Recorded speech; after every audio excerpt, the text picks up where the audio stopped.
Monsieur, bonsoir, bonjour, pardon, et bienvenue à ce nouveau numéro de votre émission hebdomadaire Regard sur le monde. Nous parlerons ce matin de la crise au Niger, la médiation, une option solide pour sa résolution, et l'Algérie est à même de mener cette mission, selon les spécialistes. Les élections présidentielles reportées au Mali, qui vient de se doter d'une nouvelle constitution prévue en février 2024, le scrutin devait marquer la fin de la période de transition. Nous en parlerons tout à l'heure. La commission de décolonisation de l'ONU se penche sur le Sahara occidental. Les délégations participantes sont unanimes sur le droit du peuple sahraoui à l'autodétermination et appellent à sa protection. Il sera question de la situation dans les territoires occupés palestiniens où les violences sionistes sont quasi quotidiennes. Un nettoyage ethnique s'y déroule au vu et au su de la communauté internationale. Et puis une task force conduite par le Kenya interviendra bientôt en Haïti. Le pays en proie aux gangs a demandé de l'aide il y a plus d'un an. Ce sera le Zoom de ce matin.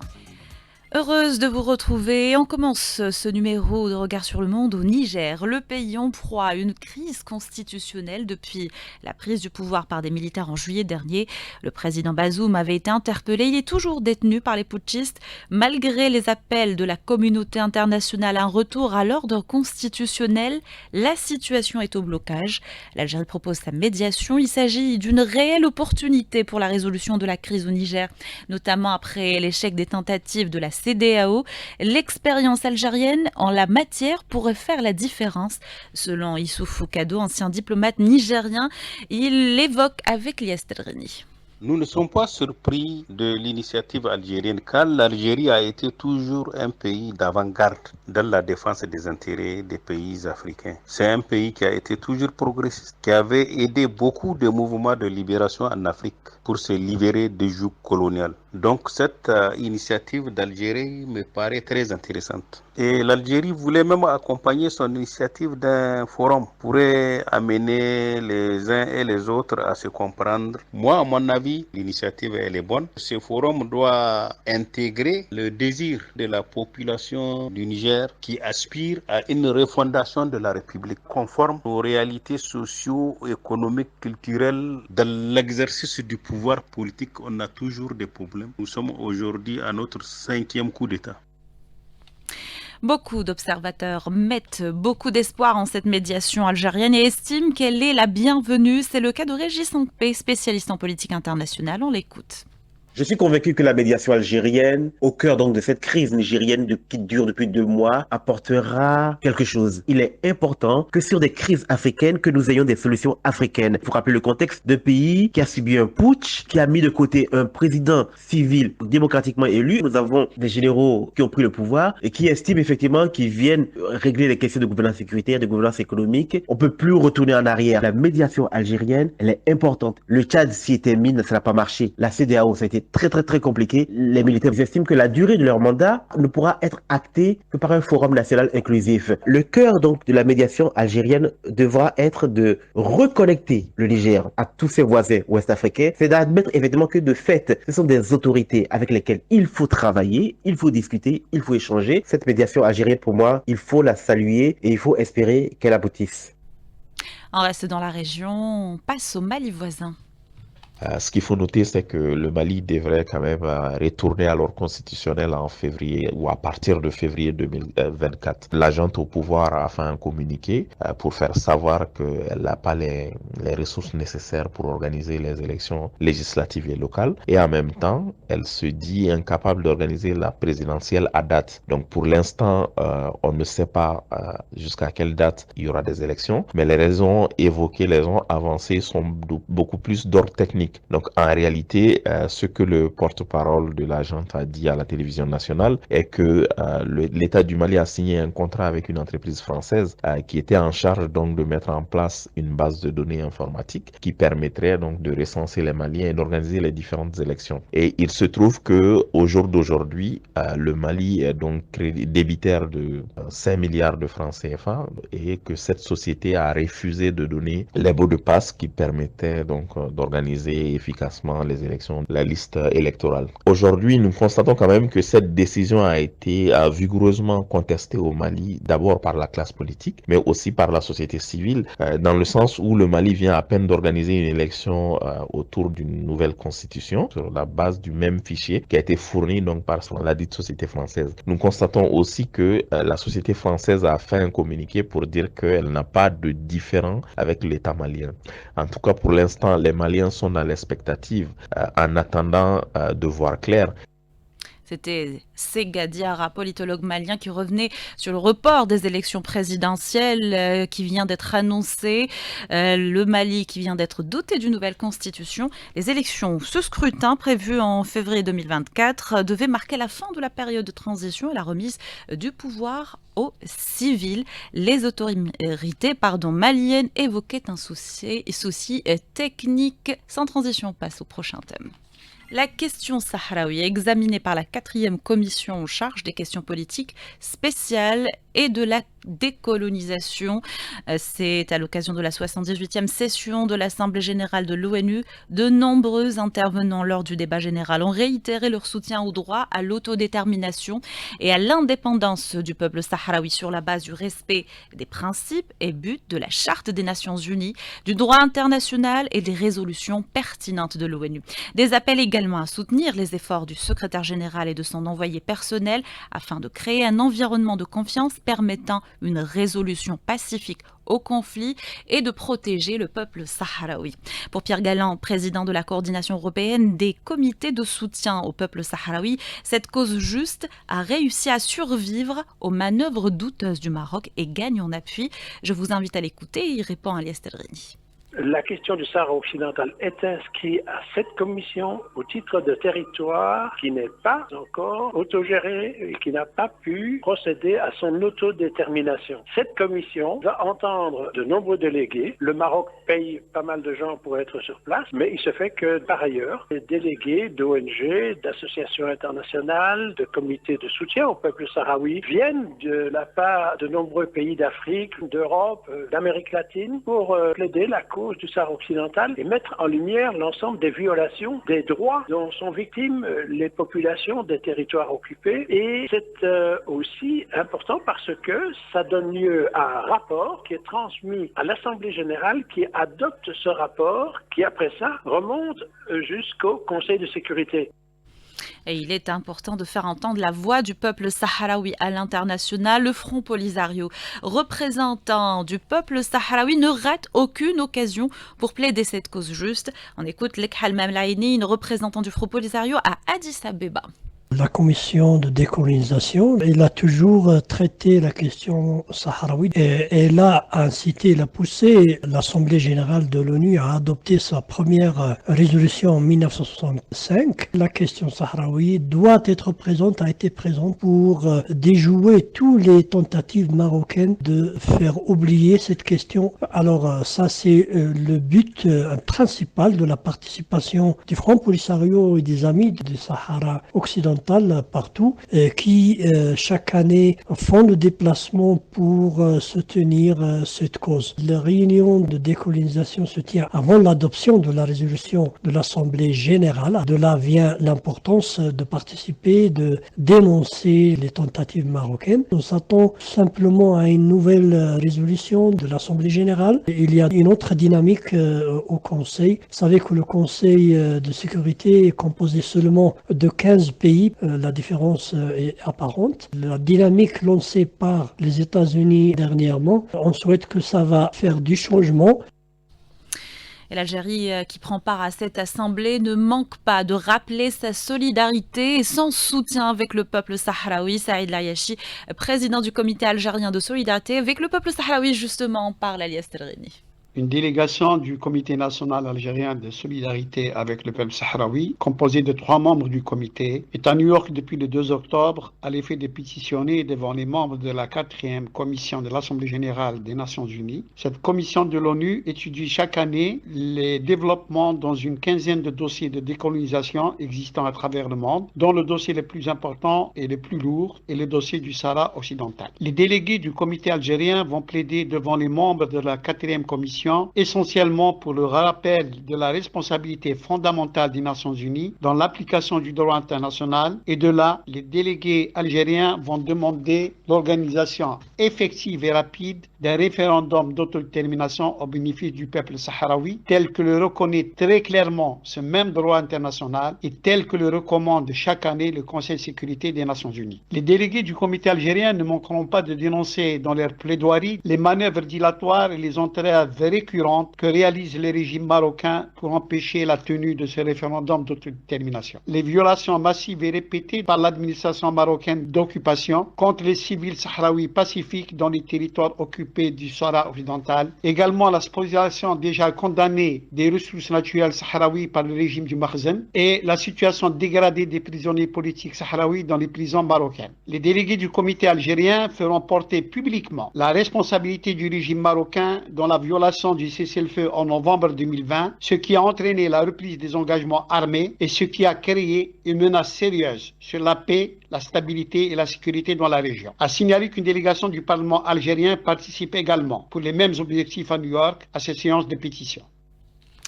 Et le dossier du Sahara occidental fera l'objet de débats et de concertations, notamment le renouvellement du mandat de la MINURSO dans le cadre de séances de travail de rencontres prévues les 11, 16 et 30 octobre à New York.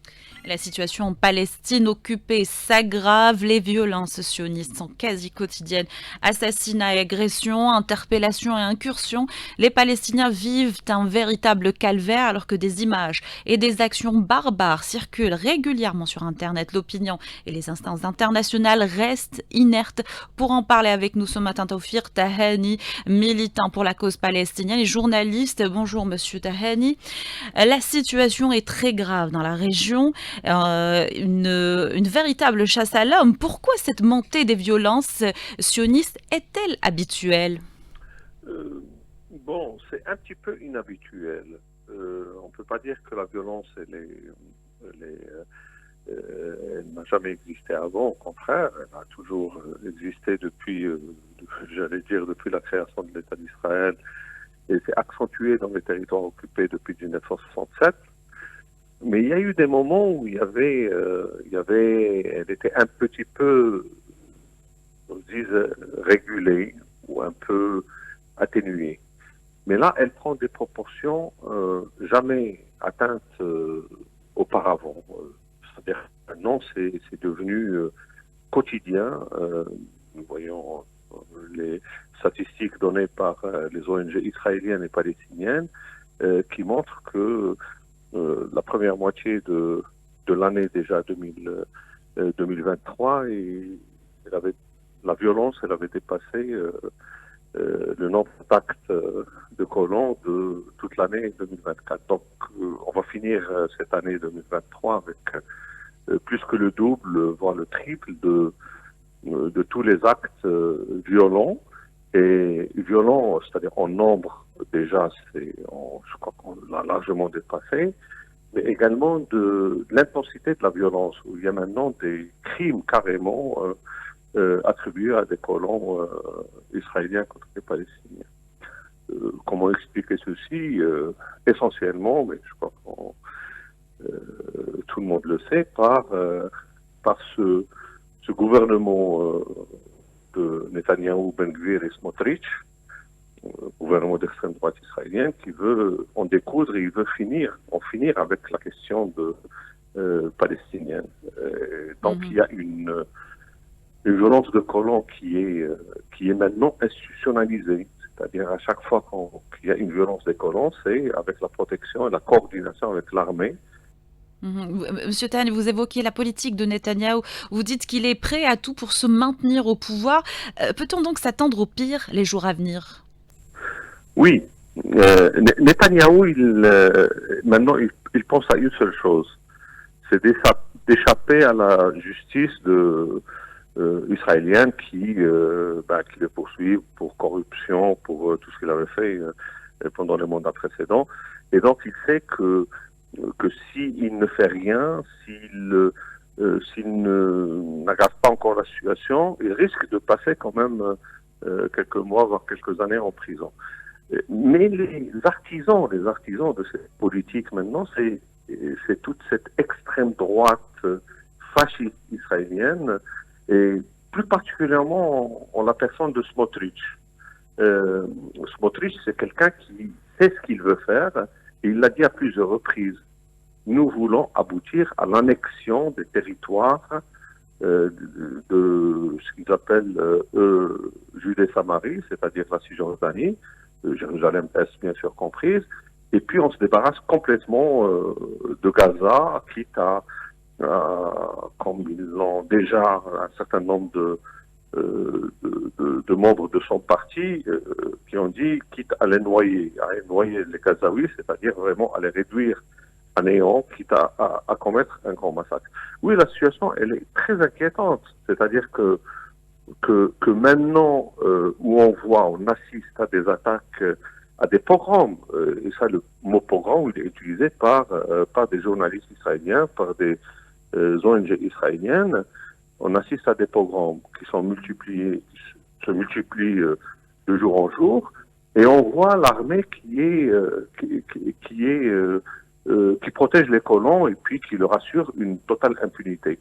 Donc oui, la situation, elle risque de s'aggraver et échapper à tout contrôle, c'est-à-dire de la part de la communauté internationale, si elle n'agit pas maintenant, si elle ne pose pas le problème maintenant d'une façon claire, et puis qu'elle ne procède pas à des actions de sanctions contre le gouvernement israélien, qui lui, donc, par le biais de Smotrich et puis l'autre ministre fasciste qui s'appelle Ben Gvir, qui veulent vraiment en découdre avec la question palestinienne. Malgré cette violence extrême, un silence assourdissant de la communauté internationale est enregistré. Pourquoi, selon vous, Monsieur Tahani? De toute façon, ils ferment les yeux sur cette question palestinienne. Ils veulent vraiment la réduire à néant parce que les Américains ne veulent pas s'en occuper. Et puis là, l'Europe, la voix de l'Europe n'existe plus. Et puis, côté arabe ou côté pays musulman, c'est la démission totale. Donc on laisse faire. Peut-être que certains espèrent qu'il n'y ait pas vraiment des génocides proprement dit, mais on peut accepter quand même quelques pogroms. La difficulté maintenant, d'ailleurs, qui est posée à tout le mouvement de solidarité ou bien aux Palestiniens d'une façon générale, c'est que d'un côté, il y a une prise de conscience au niveau international du danger que représente la politique israélienne au Proche-Moyen-Orient. Donc il y a une certaine empathie qui se développe au niveau international vis-à-vis des Palestiniens, mais de l'autre côté, il y a une démission de la part de la communauté internationale. Donc c'est pour ça que le jeu n'est pas fini. Donc il y a des forces qui agissent des deux côtés.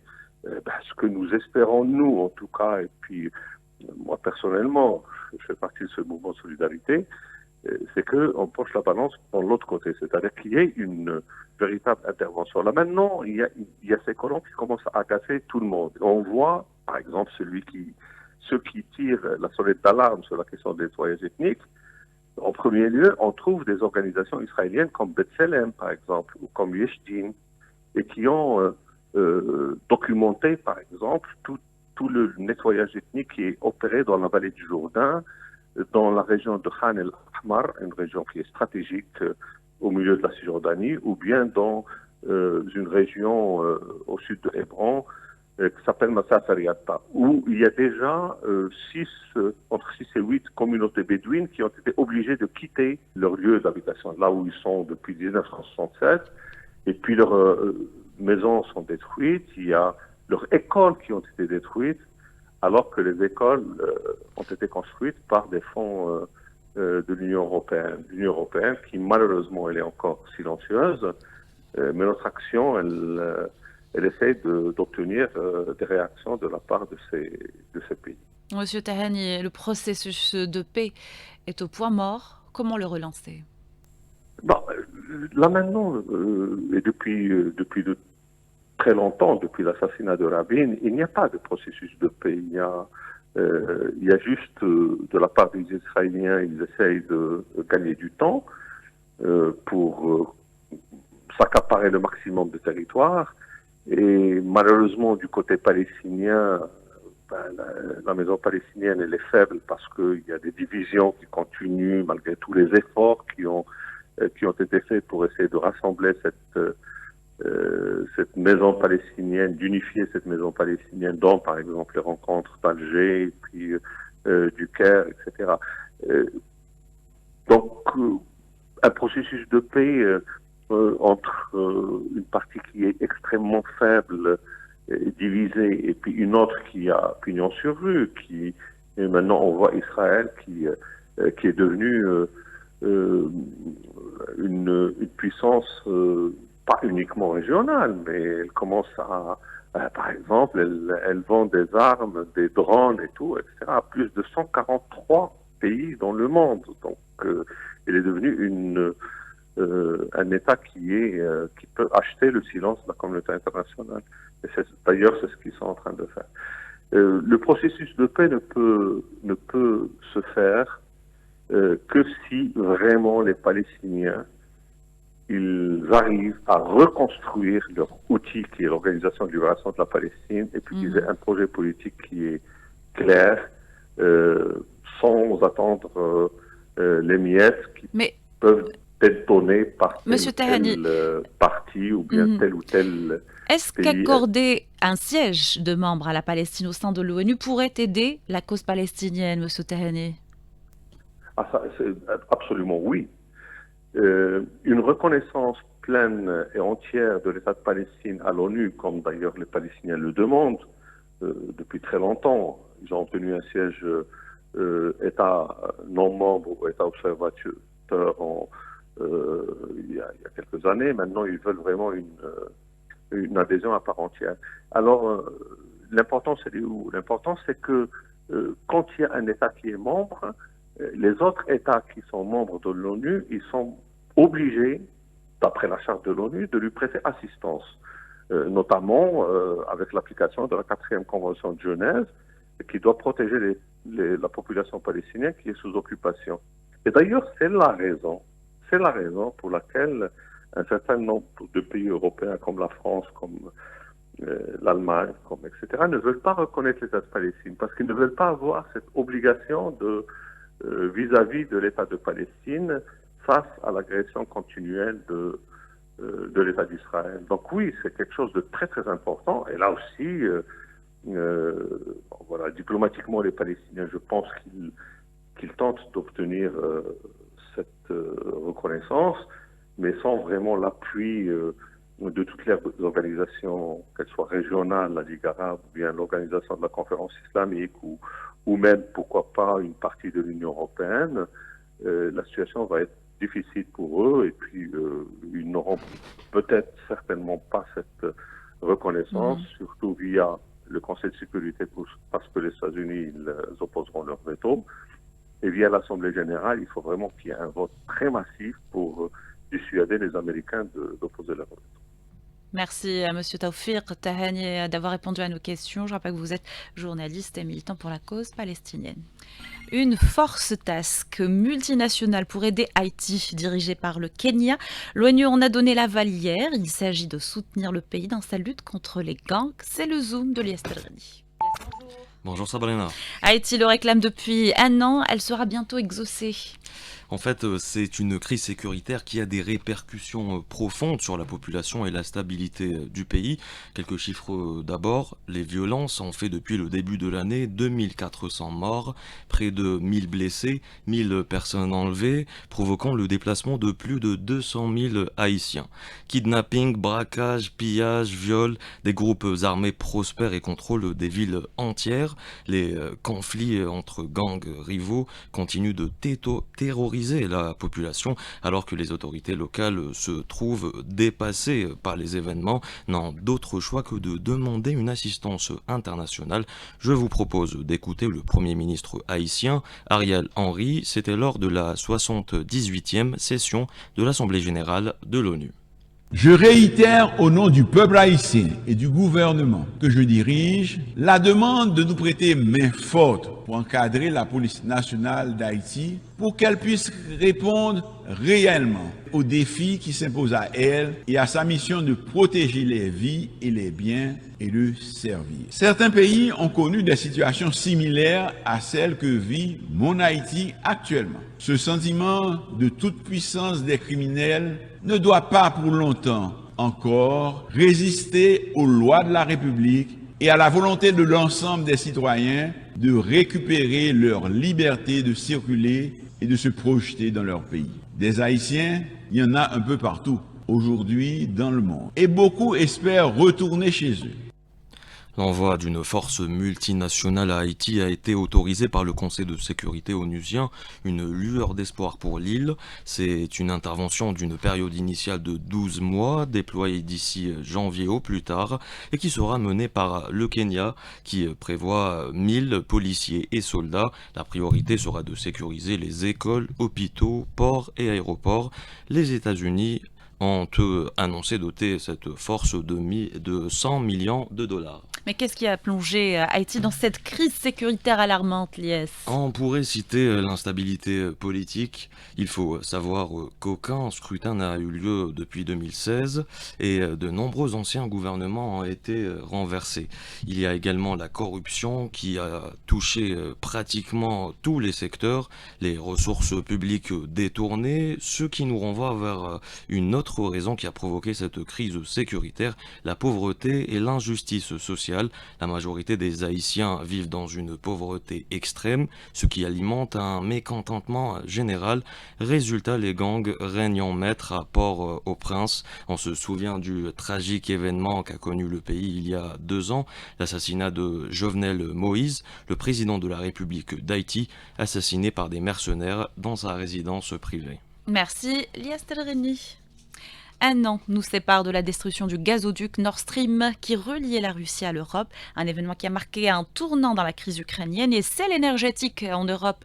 C'était le sujet de la capsule énergie de cette semaine. Je vous invite à écouter cet extrait de l'entretien de Mourad Preur, expert en énergie. Il répond aux questions de Lias Telreni.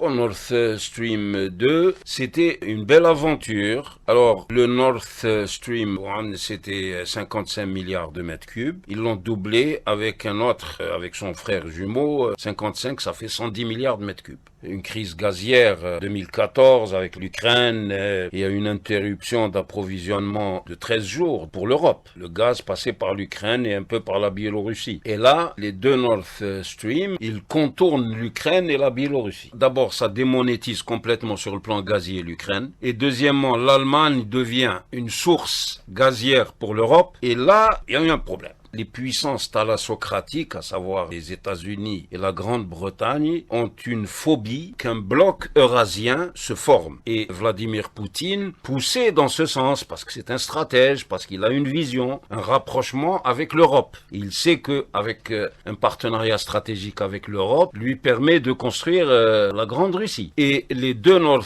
Stream, c'était un peu la veine jugulaire de cette nouvelle géopolitique qui était en train d'émerger. Et en fait, là, le fait de couper l'Allemagne de la Russie, d'abord ça affaiblit l'Allemagne. L'ensemble européen, il perd sa logique. Le fameux couple franco-allemand ne peut plus fonctionner. Quand on connaît tout ça, on se dit le sabotage du Nord Stream, on pose la question à qui profite le crime. Peu importe qui s'est occupé de l'opération. Dans l'analyse stratégique, ça ne nous intéresse pas. Ce qui nous intéresse, c'est celui qui en profite. Et qui est celui qui en profite ?